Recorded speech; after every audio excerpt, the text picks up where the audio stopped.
The Brandon Peters Show may contain explicit language and detailed plot points. For more information on the show, stay tuned to the end of the episode.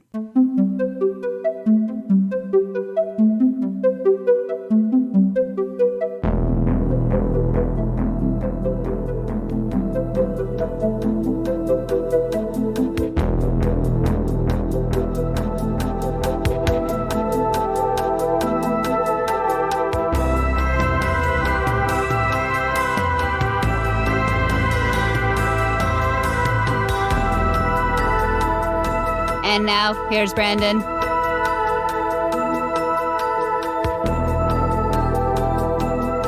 Welcome back to Old Space Show. I'm Brandon, and this is my companion, Rachel. Yeah, close enough. This series of Old Space Show follows the story-by-story time-traveling adventures of the Sixth Doctor and Perry Brown during Season 22 of Doctor Who, Colin Baker's first year in the role. Today, we will be discussing the story comprised of episodes 10 and 11, Timelash.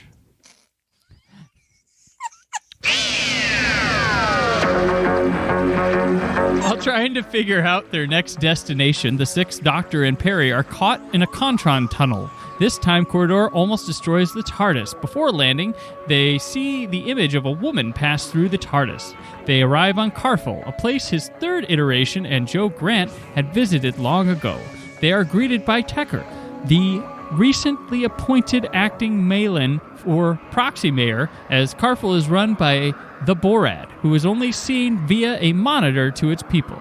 He charges them with finding an amulet the woman they saw pass through the TARDIS had stolen. Little they know, there is much rebellion going on with the Bandrills, former allies of Carful, ready to invade. A High Council member had discovered the rescinding of the grain supply treaty by the previous Malin, who was aged to death by the Borad. Tecker has ill intention for the power he will receive from the amulet stolen by the councilman's wife and kidnaps Perry to force the Doctor back into the Timelash to recover it. There, he finds the woman Vina in 1885 Scotland with a man called Herbert, whom he brings back to Carful. Sentenced to being tossed in the Timelash, the Doctor and other rebels are able to escape with 2 Contron crystals. Tecker reports to the Borad, revealed to be half human, half Mulrox, a kind of snake-like creature that dwells in the caverns of Carful. The Borad binds Perry in the caverns with a gas chemical that will hopefully mutate her with a Morlax, making her his.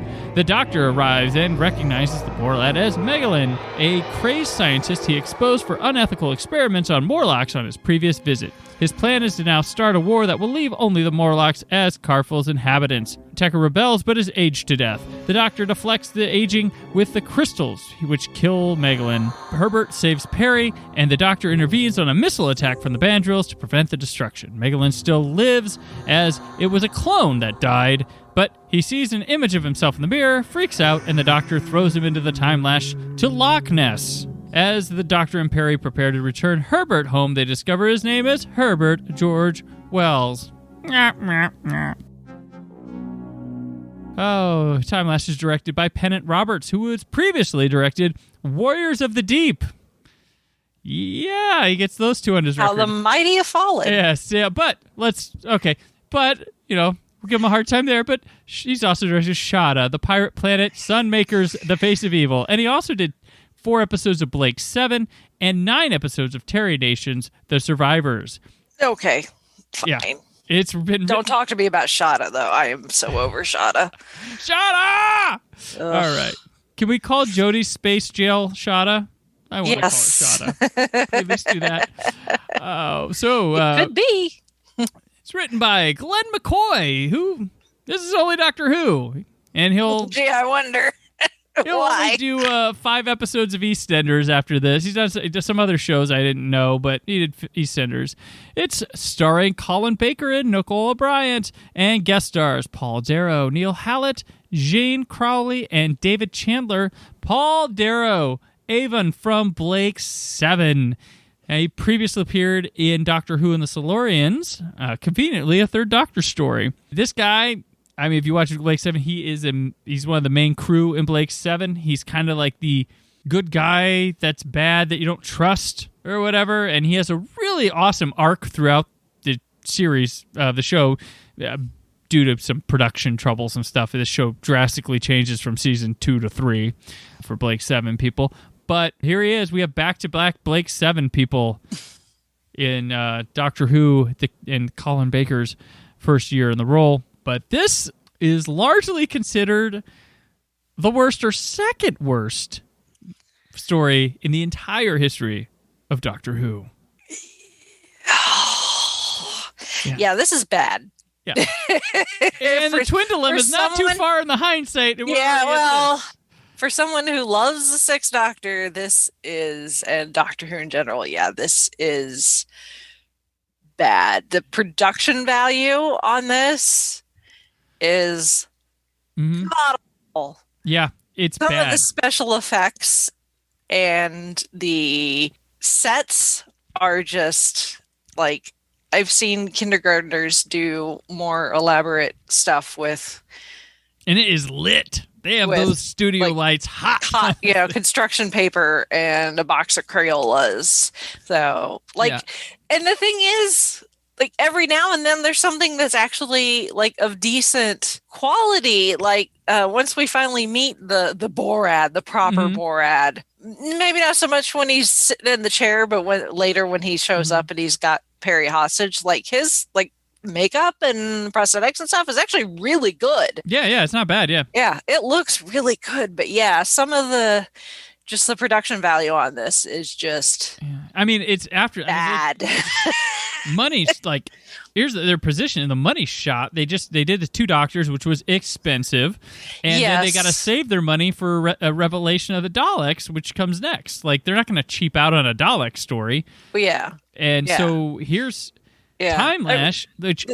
The story is pretty par for the course of Doctor Who. You got some crazed person who's tripping on their own power and thinks that they're all that, and they're like, I'm going to kill everybody, and then I'll be in charge because there'll be nobody to stop me, I guess. And it's also got shades of the Macra Terror here too, where you have a leader via a monitor screen, which isn't all they seem to be, and no one can get through to them, and he's trying to control these underling creatures that are kind of with what he wants the world to be. But it's also like, the Wizard of Oz, where it's behind the curtain, Phantom of the Opera a little bit.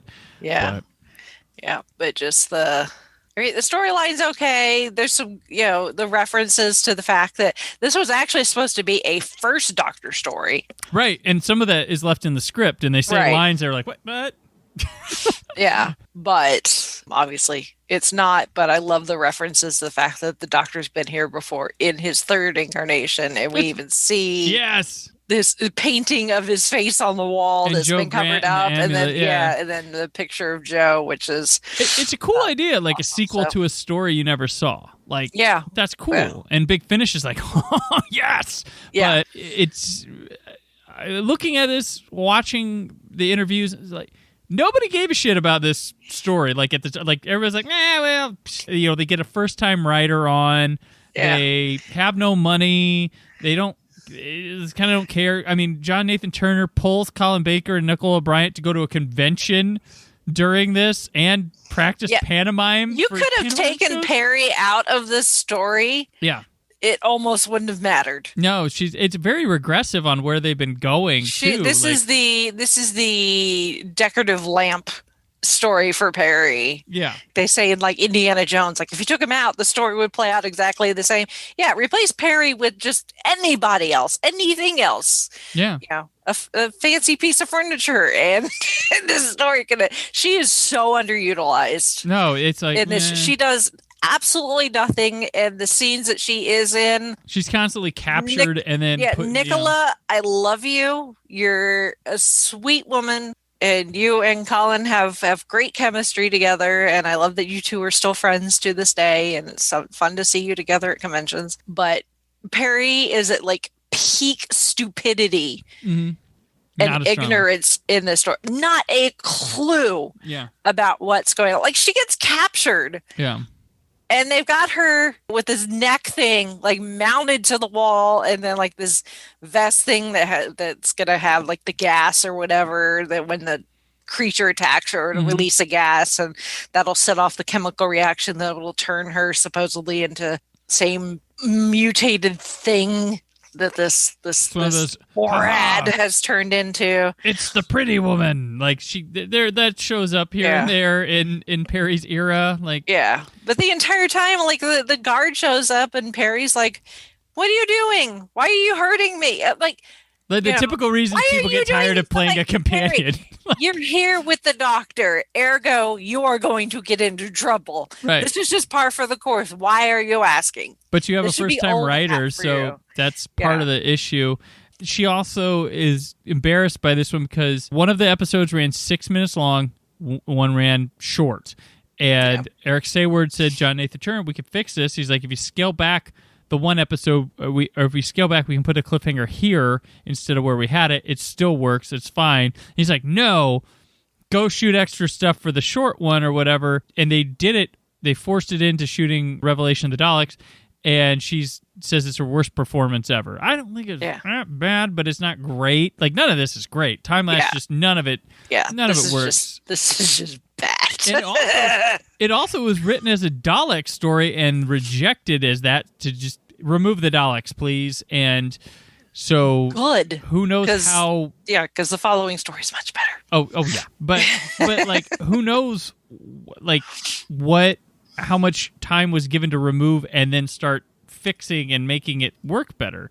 Yeah, and it's there's I don't know what I mean. It's there. I mean, there's little interesting bits, but like nothing I could really like. Well, you know, Timelash is kind of underappreciated, and I like to talk nice about things, but like this is. I mean, the Doctor does some interesting things.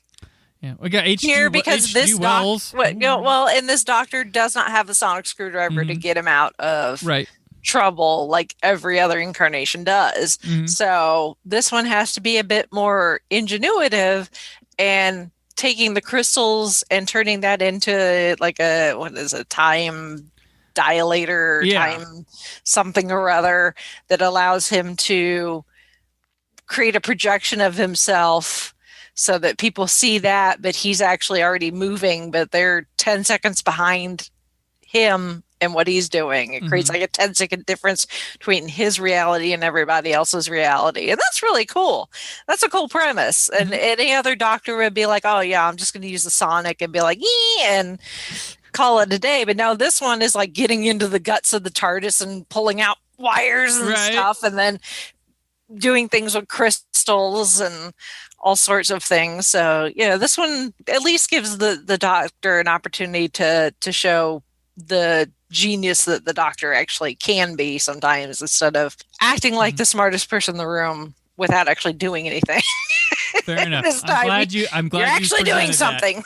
I'm glad you presented that because I didn't have it. I mean, it's there, yes. But you know, one interesting aspect I thought with this is like Colin's from start of Colin to here, we've had there's been a lot of like desire to connect him to the history of Doctor Who, but I don't notice through, like, I don't know if I've noticed it through a lot of the other Doctors, but like when we first meet him, there's the reference to the Fourth Doctor with his previous mentor, like his past self. The Attack of the Cybermen, of course, had the connection of the First Doctor and the Foreman junkyard, whatever, and the second, of course, being a sequel to a Second Doctor story.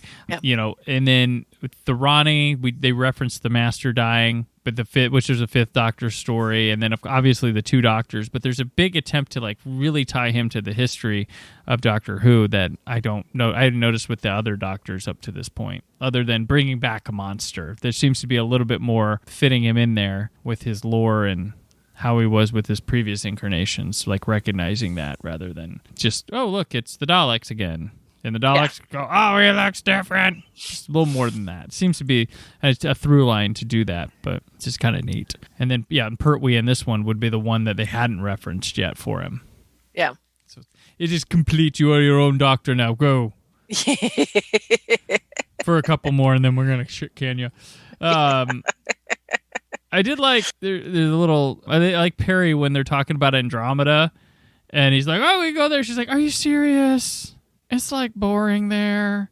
Keep going, and that's kind of funny. Like, it got accused of being them regressing and bickering, but I thought it came off more playful than that, I would think. But Yeah, I mean, I like that they mention other places that they may have been there in trips we either haven't seen or the Doctor's always intended to go there. Yeah. But doesn't on screen. So again, Big Finish was probably like, we could use that. Ooh, and the Andromeda box set. Yes. They went on 400 adventures there between Timelash and two Doctors. Yeah. I do think, like, going back, you see the relationship with the Doctor and Perry a bit more clear, and it works. But I tell you what, like, once we get through this and the next one, when you get the Mysterious Planet, those two nail it. Like, that is, boom, perfect. And you see, and it's kind of a reward for getting through this. Like, they've found each other, and they're, like, amazing in Mysterious Planet. That's where actually, beyond watching it multiple times, delving into it deeper, they just, on the surface, it's perfect there right from there. But there's a little bit of regressive here, and the next one kind of goes backward a little bit as well. But we'll talk about that then. Whenever I think of Timelash, I also think of the gigantic peg wall from episode 2, the second part, where it's just like Plinko or something. He's just Colin hanging. Once again, he's tall, big man, and he looks kind of weird doing these, like, because he used to, I mean, every guy previous was a little bit smaller. Pertwee's at least looked a little bit larger than life, but they never put him on these. Insisting on doing his own stunts, so anytime he's like strung up and suspended from something. A set that like was meant for smaller people to look like he makes. Well, the outfit doesn't. The outfit definitely does not help either. So like he can make these like grand sets look smaller by just walking in, because they're meant for like men 5 foot tall, and he's coming in large. It's not like, oh, what a fat ass. I'm talking like he's just a big man that the scale when they do those things inside, it's kind of funny. But he goes for it. And he does it without the Pertwee like googly bug eyes too. It's so great. Yeah. He does those kind of things. He gives it all though. He does. insisted on doing his own stunts, and that's right. One interesting note, also considered for the role of Tecker, was David Warner. That would have been interesting. Did he ever? He never did Doctor Who, did he? Not in the classic era. I don't think he ever showed up in the new Who either. Oh. You know who Tecker reminded me of? The guy that plays Tecker is. He reminds me of a young. Well, yeah. I don't know what era. I guess young Aliens era. I guess maybe John Hurt. Oh yeah, I can see he's a very similar type of actor too. Yeah. Yeah. He mentioned that his intention coming on to Doctor Who with Colin Baker was to try to ham it up as much as he could, because when Colin was on Blake 7, he had to play, because he was a very straight, like this type of guy, and they wanted him to play that on Doctor Who and Timelash, be like Avon, but here. And he's like, no, Colin came on my show, hammed it the hell up. I'm hamming it up to him because I had to play it straight and couldn't go on my instincts to have fun. Yeah. I'm going to do that to him here. Yeah. So it was like his little revenge. And meanwhile, the gal playing Vina? Yeah. At one point I had to laugh. I think it was towards the end when the Doctor goes to cause the Timelash to self-destruct so that nobody can, go in or out of it. Right. And they all like run to go hide like behind the chairs or whatever. She's just walking. They're all hauling ass, and she's just it's like calmly walking at this leisurely pace. Leisurely high pace. Like this big explosion's not about to happen right next to her. I'm like, everyone else is running. Why are you walking? She doesn't even look like she's trying to like put an effort in. Oh, that's funny. Like she just does not give a shit at this point. Oh man. She's like, this is the end of this episode. I'm done. Timelash in a case, yeah. Oh my. H.G. Wells. Oh yeah, that's right. H.G. Wells. A nice nod, a little kiss with history before Quantum Leap was a thing. Yeah, it's not often that we get historicals in Doctor Who, which this is not really historical, but it's got some historical elements because it does go to the 1800s, and supposedly it's the Doctor when throws the Borat into the Timelash and leaves him there. That's Right. Supposedly, he is now the Loch Ness Monster. Yeah. You have to know your geography of Scotland, though, because they don't ever say. It's just like near, Which doesn't that contradict Terror of the Zygons too? Because of or something. There's some big contradiction with the Loch Ness Monster and Doctor Who because of this. I was looking up. I couldn't remember. Yeah, but it's not Timelash. It's the one that doesn't count. Yeah, yeah, but it's not very often that we get the Doctor encountering a historical figure. Yeah, they've done it more now in New Who with Charles Dickens and Tesla and Shakespeare, stuff. Shakespeare and Queen Elizabeth the First of different ages. Right. Love him and leave him, Doctor. And who could forget Not a Dry Eye in the House and the Doctor Met Vincent Van Gogh. Yep. Yeah, but that's more of a New Who thing. The Doctor running into real people, right? But just to have it like the Doctor's like, he dropped this card, which just happens to know have his complete full name written on it and like nothing else ever. Which this is no telephone, no email, so right, no Twitter handle. But you would have to know. Like if you don't. You're like, who's Herbert? That Yeah, I'm on Twitter at HG Wells with a Z. Yeah.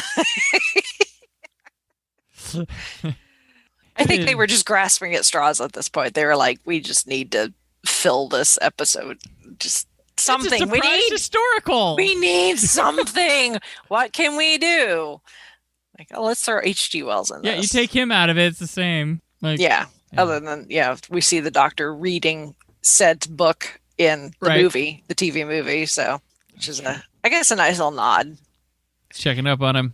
It is time to return the TARDIS and set our coordinates for our next adventure. Rachel, whereabouts in time and space can people find you? Oh, you can find me every week at the Five-ish Fangirls podcast. We're our weekly pop culture, geek culture, entertainment podcast where we talk about books, movies, video games, all things geeky and nerdy from the female perspective. We are pretty much wherever you can find podcasts and at the5ishfangirls.com where you can connect with us on all the social media platforms. And then every other week you can find me with Gold Standard, the Oscars podcast, where we are watching and reviewing every Academy Award winner for Best Picture in chronological order, starting with the very first Academy Awards and working our way through time. And as of now, we are still smack dab in the 1940s, but inching so closer to the 50s, which makes me very happy.